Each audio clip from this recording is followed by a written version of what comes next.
मुझे पता है तुम्हें कुछ बातों का बुरा लगता है।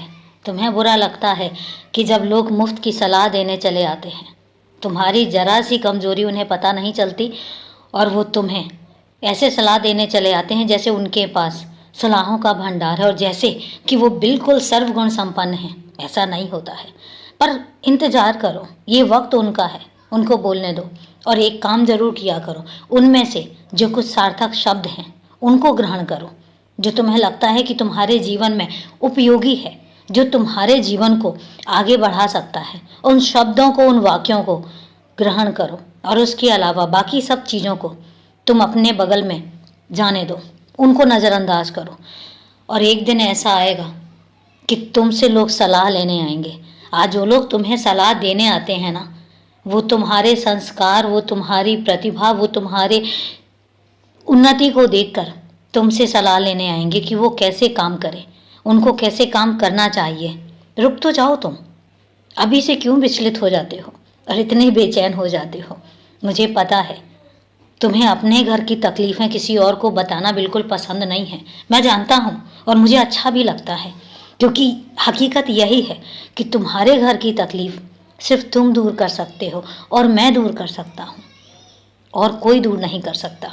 और मेरे बच्चों में कुछ बच्चों का तो ऐसा स्वभाव है कि उनको दूसरों की तकलीफ़ें देखकर मज़ा आता है और वो खुश होते हैं और यूं ही मज़े लेने के लिए वो दूसरों की ज़िंदगियों में दखल देने चले आते हैं। मैं उनको समझाता भी हूँ कि इन सब चीज़ों में मत पड़ो, इन सब चीज़ों में मत ध्यान दो, लेकिन वो सुनते ही नहीं हैं, समझते ही नहीं हैं।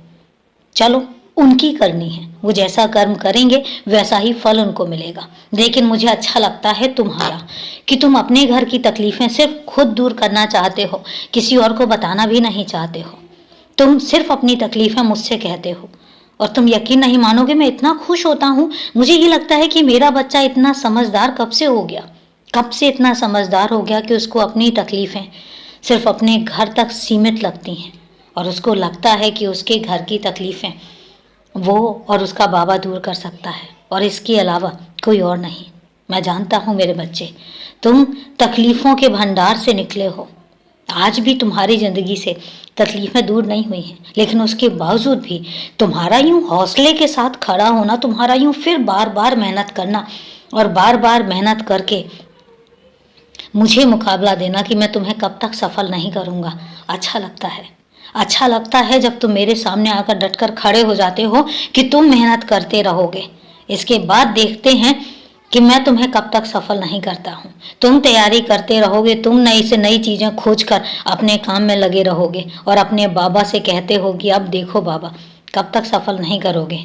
मैं खुश हूँ, बहुत खुश हूँ तुमसे। कई बार तो आंखों में आंसू आ जाते हैं तुम्हारे इस प्रयास को देखकर। पर यकीन रखना कि तुम जहाँ पहुँचोगे वहाँ आसानी से कोई नहीं पहुँच सकेगा। मैं तुमसे वादा करता हूँ आज। खुश रहो, हमेशा खुश रहो।